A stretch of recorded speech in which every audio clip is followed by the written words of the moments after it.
Hello and welcome to the 84 Million podcast.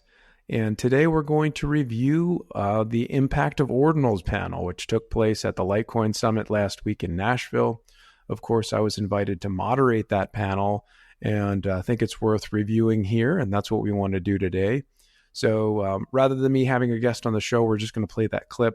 Of course, I got the clip from the Litecoin Foundation's YouTube, and I'd highly encourage you to visit their YouTube page and watch both days of the event. So essentially Wednesday from 9 to 5 p.m. and Thursday from 9 to 5 p.m., albeit with a few breaks for lunch and other things. It was a jam-packed event and lots happened. You're going to want to tune into that and watch the long form. But I did kind of stream out just a little snippet I was involved in, and I wanted to play that here in a few moments. Before we kind of get into that, though, just a few things. We had our guests with us. It was Brenda Gentry from Bundle Bets, Luke Wright, who, of course, was on our 4th episode. And I think much of our community is already familiar with his work, and it's exciting stuff. And then we also had James Flew Griffin and Kyle Gordon from Wagyu Games. So their stories are pretty interesting, too. And do check out these folks in the show notes. I did put some links in regarding what they're up to. But there's one thing I wanted to note, that the audio quality during the question and answer session at the end, I did have to modify, so it might sound a little strange, but I had to really crank it up because the individuals asking the questions were not mic'd. So bear with that section, but I hope you enjoy it. I think it was a valuable conversation. And again, I'm grateful to the foundation for inviting me to lead that panel. So here you go. Kyle Eber has 84 million podcasts. Kyle published 84million.com in the fall of 2021 as an education and advocacy platform promoting Litecoin as the best digital money and blockchain payment network. After his standalone interview with developer David Burkett in spring 2023, Kyle launched the 84 Million podcast, which now has listeners in more than 50 countries. Kyle is also responsible for the Litecoin Coffee Club, a small batch specialty coffee project for the Litecoin community.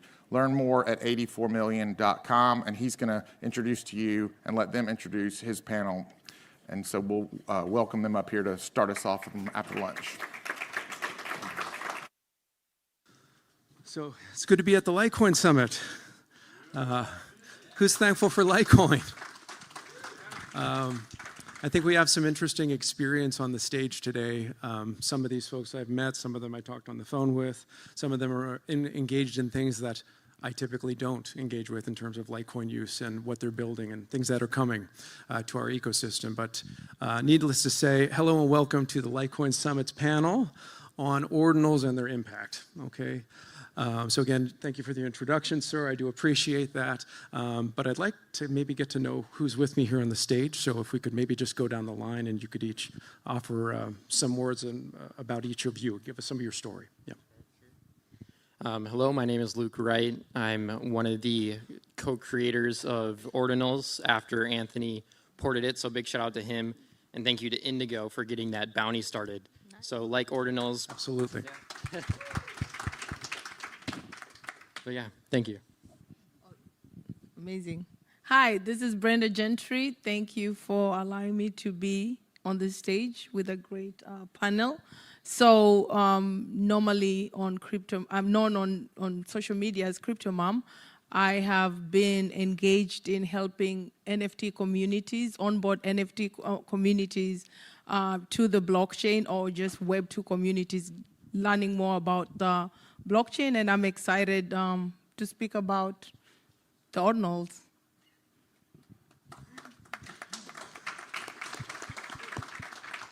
Hi, I'm Flew. My real name is James, but if you call me that, you're probably a Fed, which is acceptable.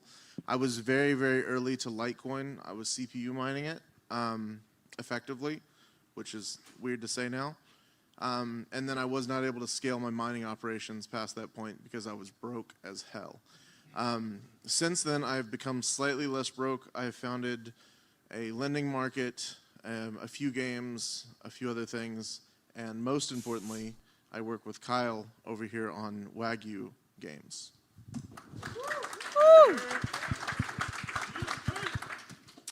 Hello, my name is Kyle Gordon. I'm the CEO and one of the co-founders at Wagyu Games. We build blockchain games.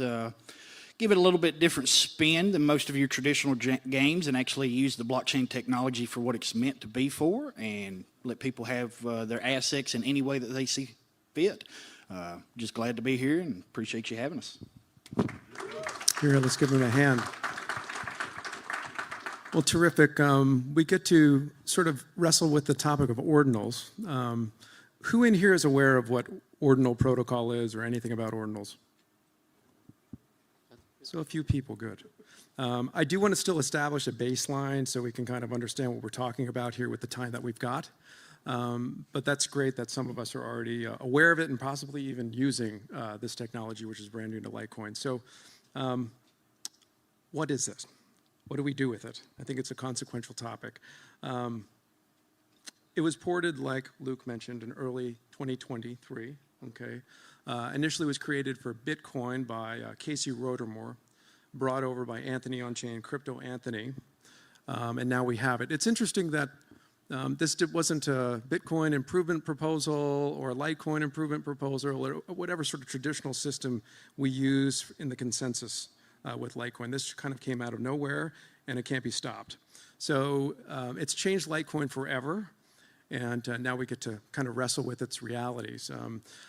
I'm going to start maybe with a devil's advocate sort of position. We had, of course, David Burkett with us earlier on screen. He was a very outspoken critic, actually, of ordinals initially. So what do we do with ordinals? Okay. We've argued that it's block spam, okay, something like this.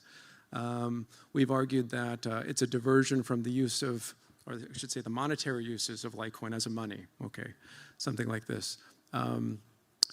Even the creator, Casey, said one time in an interview that he doesn't even particularly like NFTs and that most of them are hideous. Yet, he brought us to Bitcoin and now we have it on Litecoin. So maybe Luke, can you tell us why that is either, well, I would imagine incorrect, I'll let you speak for yourself, but kind of debunk that for us, this idea that we're dealing with block spam, this is excessive space, we don't need it, it's a diversion from the purpose of Litecoin as money. Yeah, that's a hard topic to kind of contradict, but being as a creator of ordinals on Litecoin, I'd have to say that, and just to be aware real fast, ordinals is essentially putting metadata on a single Litoshi and then padding that, and essentially that metadata will be read by an indexer, which will display pictures, videos, code, and basically allow you to have distributed NFTs on-chain for the first time in a long time, other than OmniLite, which is a different topic. But to answer your question there, I have to go with the fact that in 2018, roughly 2017, Litecoin was getting right around 20,000 transactions a day. Mm-hmm. And currently we saw a slide from a previous presentation that it's getting around 200,000 transactions a day. And currently about 50,000 of those transactions a day are ordinals responsive, meaning that Ordinals has increased transactions, which increases miner incentives and payouts for Litecoin specifically, but it creates people and it makes people take their Litecoin off-chain to be able to interact and create these Ordinals, to create the art and have artists and other communities come in. We know that art is another form of an asset class when people are looking for investing or looking to move their money into other things. Sometimes they'll go to museums, buy just these really expensive pieces of art. This is no different, and just in a digital format. So, yeah, it does increase the block space, which is the block spam debate, but it's a stepping stone. We need that in order to progress with the future of Bitcoin, with Litecoin, with all the UTXO-style chains which ordinals exist on today. So without, I don't think, ordinals, we're not going to take a step forward into how do we solve that block space problem? How do we get past that? Because eventually block space, it's limited. If you don't use it or it is used, you're going to have to figure out how to get more of it or what to do, side chains, drive chains, all that kind of stuff. So I know Bitcoin Computer, Litecoin Computer, the same thing. Both of those are kind of a segregation into how we can kind of expand on that. But I'll leave it at that for now. Very good, very good. So we're getting more, again, this is more of an NFT type of technology on Litecoin. Previously we had OmniLite, and we still have OmniLite, but inscriptions go on the actual Litoshi itself. So it's on-chain layer one, it's not linking out at all. So that's very unique. And I'll add that LTC20 tokens, which Luke may have been involved with that, porting that to the protocol. And we also have runes more recently in May, which both of those build on the baseline of ordinal technology or the protocol, right? They're meta features of these things. But going back to the topic, the last negative on this, maybe Flu, you ran a node. You were earlier, you were running CPU, within the Litecoin client back in the day. It's a node. We want nodes. We want everybody to run a node. That's part of the decentralization of the blockchain, right? Confirmation of transactions, and anybody can download it. So is this, again, just block spam? How do we argue with, how do you argue in favor or against that statement that this is just junk, we don't need it? So the argument was that it makes for bad money, but it makes for very good programmable money. And so like Bitcoin benefits from this. You've seen kind of that whole revolution there. There's 100 BTC L2s at this point. And are we saying that we don't want people to scale and build on Litecoin? That's a silly argument. And so I don't want to be focused on like, I guess, theoreticals. Oh, what about block space? What about this? Well, I mean, these are all challenges, but if we never have the need to actually attack those challenges, it doesn't really matter. We need the users. We need people coming in and thinking of Litecoin as just as good, if not better than Bitcoin. Bitcoin doesn't have natural MWeb functionality. Bitcoin doesn't have natural, like there's a bunch of other arguments there about Bitcoin versus Litecoin, but Litecoin's certainly more approachable, and I think that it would be a wonderful place and community to build within. And I think that just the more mature that we get, the better. Hear, hear. I think those are good responses to kind of clear the FUD. Because again, it's still a debate. We're a community, right? We're a decentralized network. We've got builders all over the place doing different things. But now we have more in our toolkit to kind of use Litecoin in ways we never would have thought possible. And I think that's exciting, and I think we celebrate that. So looking maybe more positive now, the impact of ordinals. There's a lot of possibilities. We're not going to be able to unpack all of these things. And the folks with me on stage are doing very unique things as well. We would go on and on, but we have 20 minutes, okay? So I want to try to target some questions that are specific to these folks' experiences. So we'll start with Kyle and Flu. You're leading in the realm of blockchain gaming, okay? With Wagyu specifically as your company. Your first-person shooter, Undead Blocks, was winning awards. This has already incorporated blockchain technology, other chains. But you're doing that successfully.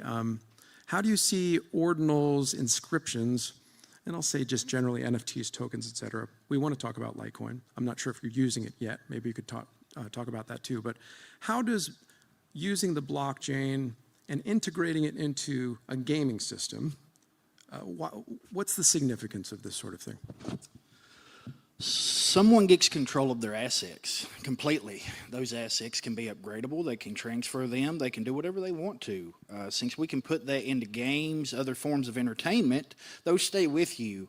That's something that gaming, most entertainment forms never had beforehand.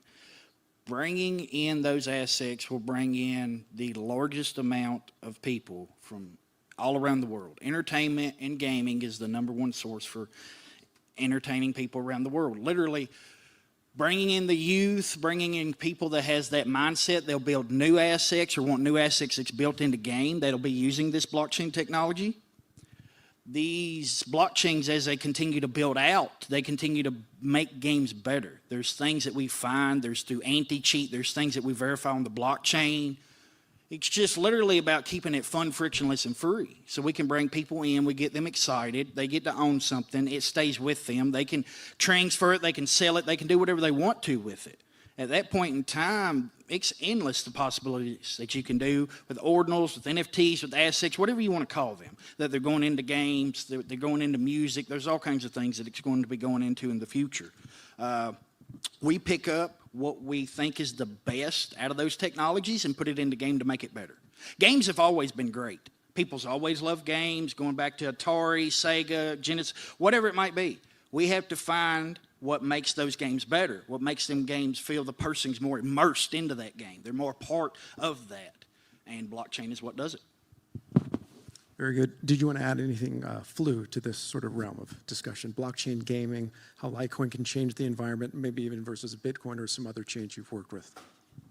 I think I've spent like $600 on Fortnite skins, and I can never get any of that back. And I'm just tired of that. That's all. Hear, hear. So we'll move to Brenda. I think your experiences in perhaps advocacy and things like this, fundraising, looking at ordinals or NFTs in kind of a new domain or different use case. You've been involved with Ethereum projects, I know.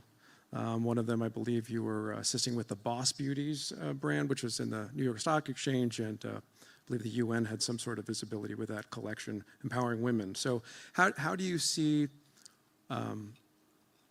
NFT technology influencing the advocacy space, the fundraising space? Go on. Okay, so what I do like about this technology, and I come from a traditional background, finance, 20 years in traditional background, is that the uniqueness of this NFT allows the creator to tell us, a story, a visual story. So a social cause brings about their story, but the creator, but the end user is able to see, okay, so now I can visually see what these people are actually doing. I feel like I want to support this cause. And not only that, the transparency that comes with that NFT or that ordinal, the transparency that I can track I can see where the money is going. It's tracked on the blockchain. The blockchain is, it's transparent, and, the accounting is also seen by everybody. We've seen cases where social causes, they raise millions of dollars, and nobody knows, nobody can track, and they don't feel accountable to the community. So I would say those two, and also the fact that it's a global audience, like, you have a wider reach to get to people. Say, hey, maybe I have an NFT cause someone in Nigeria wants to reach, all over the world. It's just that global audience that allows that NFT cause to go even farther. So, those are the main ones that I would suggest or say. Very good. And I think just as a statement here, working on other chains, and anybody can really comment on this, I'll just kind of go into where we are currently in terms of fee systems and how Litecoin is working, the demand for the blockchain, et cetera. I think we can do a lot of these things that we're talking about, of course, on Bitcoin. That's where Ordinals came first, or on Ethereum. But can anyone touch to the advantages of, for example, using Litecoin for these causes, which is newer for us, but we can do it? What are some of the advantages of Litecoin being used for these technologies versus other chains? Cost, first of all. Cost in gaming, when you move those transactions, it being frictionless, being very minuscule. Speed as well, which Litecoin has, most definitely. There's a couple different things that come in from those areas, but those are the most two that we're going to be looking at in gaming. Security as well, which there's a secure layer. There's there's development that's actually happening, so it's not a dead chain. Mm-hmm. Those are main things that we're looking for in gaming. And I know there's a couple other blockchains that have tried to hit that, but we think that Litecoin is probably going to be one of the best in the future for that. Hear, hear. Let it come. Luke. Just to add just one more thing to that, just kind of on top. The cost, everybody knows cost is important for all these and interacting on anything, your gas fee, your transaction fee, your miner fee. With doing anything on Litecoin, we obviously know that the fees are pennies, even cheaper sometimes. So on Ethereum, you want to mint an NFT or make a trade, you're going to spend anywhere from $5 to $10. On Bitcoin, you're going to spend roughly the same amount. So if you can do the same stuff, or even if you're in those ecosystems and you want to test on Litecoin, it's now a lot cheaper to test in a real-world scenario, not just on testnets, for pennies instead of dollars. So I think that's just another good point. We all know costs, but just to add that on there. I can also add to that. I would say that community is so important, and you want to make sure, as Litecoin people are so like hardcore, into this product. Like, what else are you going to provide or share with your community that will allow them to be here 20, 30 years from now? Like, you don't want to just see other communities, moving forward with technology, and you guys are stuck in, okay, we're just going to be here and holding the token. You know what I'm saying? So the community, the giving back to the community and allowing them to see the building, more building going on is actually something that I personally am bullish about. Bullish on the Litecoin community. Anybody agree with that? I think so. There's a lot of things to come, I think, for Litecoin, and these folks are building things that are super exciting. I do want to finish, maybe before we shift gears with the time we have, to Luke. You've created Litecoin Labs, or at least were a part of that project. You're specifically involved in these digital artifacts as art. So can you tell us a little bit about that and why you migrated from Ethereum to, for example, Litecoin? Sure. I guess my background in Ethereum is a little non-traditional. It's more domain level. So if you're familiar with ENS, or even Namecoin for that example, I was working in those areas, and of course 2020 came around and everybody was buying these CryptoPunks and other things, and I was like, this is a good way to spend my Ethereum, but I also have Litecoin. How can we do this? And eventually Casey Rotomore broke that and figured that out, how to do it on Bitcoin. And if it can be done on Bitcoin, it can be done on Litecoin. I'd say 4 times faster, right? And 4 times better. Yoo-hoo! You're here. But yeah, so moving into the art on Litecoin, it's a store. It's on chain, completely on chain. It operates. You can see the transactions interacting, and you guys use Litecoin, and you might actually have ordinals in your balances without even realizing it, because people forgot or didn't realize how to send them at the moment. But there's wallets and there's softwares now that separate those with like coin control and other UTXO features. But art-wise, art is, what is it, a $4 trillion a year industry?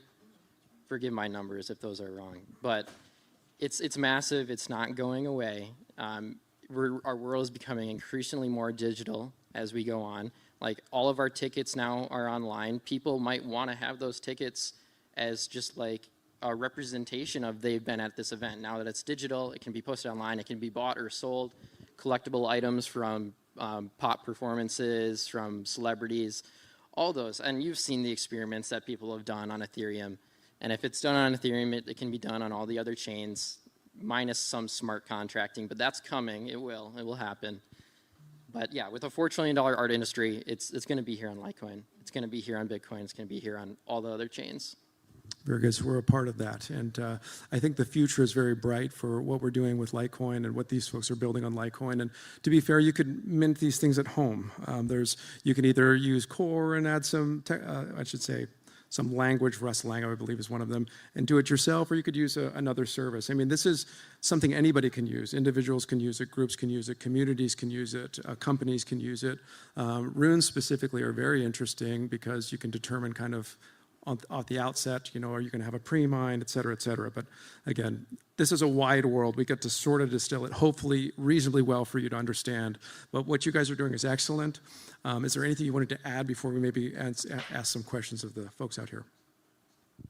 I'll just add something off topic. My daughters, and they onboarded me into blockchain technology. So I don't want to take all the credit for what I do.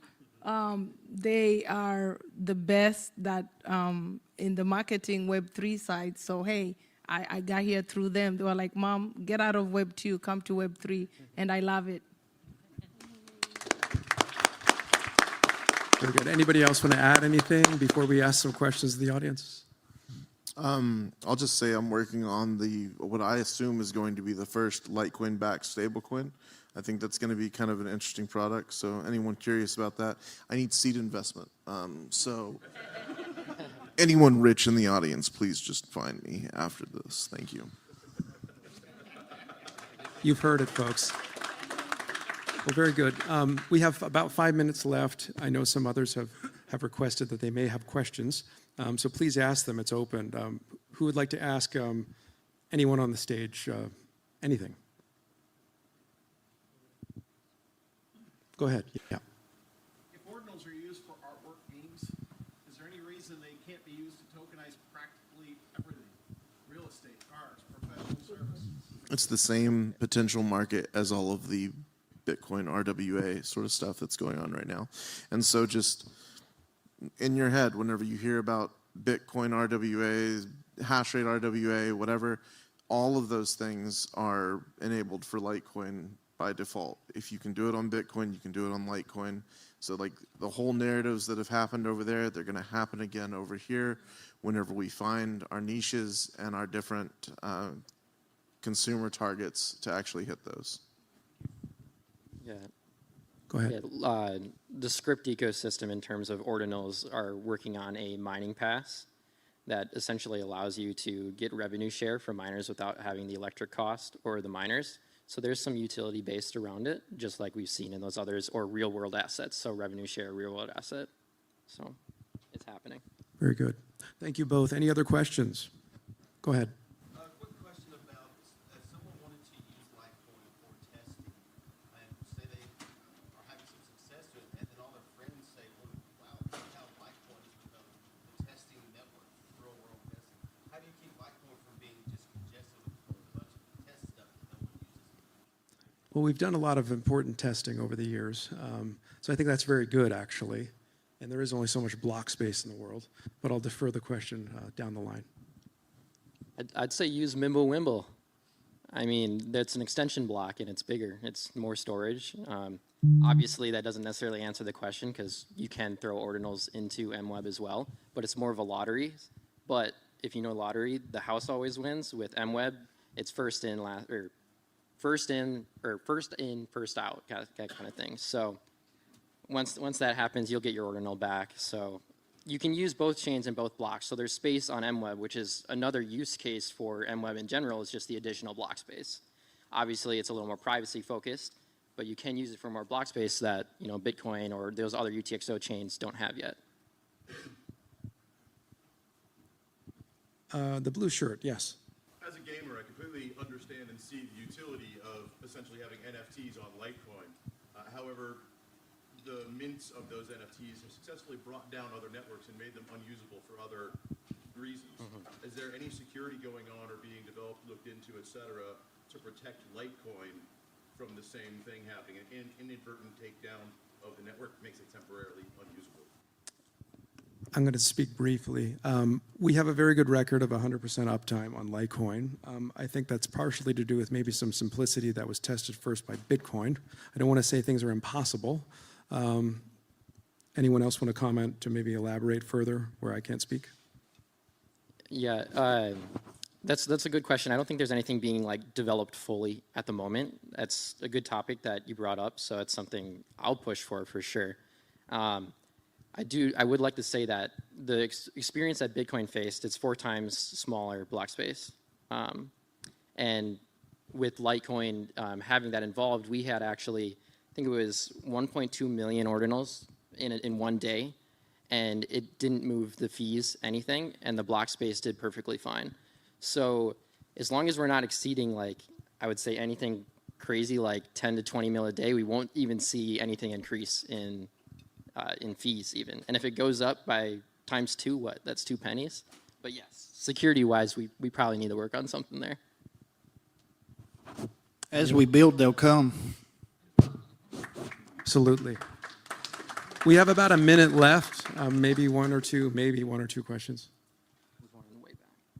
Go ahead. Okay, so in the NFT ordinal space, how much does the permanence of the blockchain matter to builders, knowing that it isn't temporary? You have a chain that's been running for 15 years or 13 years, and it's likely to continue. Does that play in the decision? Like I know you guys did some Bell's coin stuff. The fact that really you don't know the future of that, or it's much more in doubt. Does that influence creators much? I would personally say to the creators that we work with, they do care about the fact that it's forever on the blockchain. And when a few years down the road, their children or their grandchildren can also be told, hey, your parents were one of the first people to be on this blockchain building this kind of, technology. And just to be clear, guys, NFTs are not dead, you know what I'm saying, or even ordinals. The space, like he said, when you build, they come. It just wasn't ready for what we brought to them at that particular time. But this is a space that's growing, and the technology allows that to happen again. So like Luke said, RWAs are happening. There's so many, like mining, there's so many utilities that people are not focused on right now, but eventually with time, and it could be 2025, 2026, but when it comes, it's going to be here to stay. So. Very good. Thank you. Maybe one more question. Go ahead. Litecoin looking to stay at POW, proof of work, or you guys come to a consensus where you guys make that transition over to proof of stake? We're definitely proof of work, and I think the foundation has been very supportive of proof of work. So it's not an impossibility to convert, but I don't think there would be any. By the way, I don't speak for the foundation. I'm my own person. 84 million's independent of the foundation. I can't speak for anyone at the foundation or anything, but as a part of the decentralized community, I don't think there's any effort to go that direction. But perhaps it's not an impossibility. But there's been a lot at the foundation level, whether it's the Proof of Work Summit, where we're seeing the support of keeping things proof of work, because I know there's a lot of political sort of pressure against that in some ways for energy use and utility and economics and all that, which I think if you were here during some of the minor talks, like Nathan Poole, he kind of dispels a lot of that. So I think we need education there. I think proof of work is extremely special, something that we're still keeping alive, as Bitcoin still has. I personally wouldn't want to see us lose proof of work, but anybody, proof of work? I think that proof of work is probably the greatest ally to the green movement that possibly exists, because you hit them on the economic layer. And so, like, I personally believe that more and more proof of work mining we will want to present as green in order to defray that, I guess, specific FUD point. And I think that we will contribute a great deal to the further development of green energy. Hear, hear. I have to stop it at that, I think, for the sake of who's next. But thank you, every single one of you, for coming and joining the panel. Thanks for the folks that are asking the questions, and, of course, for being here and supporting Litecoin as an idea, as a currency, and as a new layer to create all sorts of fun things on. So thank you very much. So once again, a shout out to the Litecoin Foundation for a great summit, and personal thanks for the invitation to be involved in that panel you just heard, the impact of ordinals. So head over to the Litecoin Foundation's YouTube page, watch the entire 2-day event. I'll say there's just way more than I can articulate here in a minute. You know, there's just so much that happened there, and you're not going to want to miss out on that content. I will specifically highlight one part, and that would be the closing ceremony with the Litecoin Foundation members, including Charlie Lee. Definitely tune into that, if nothing else. Pretty big announcements and exciting information shared there that you're not going to want to miss.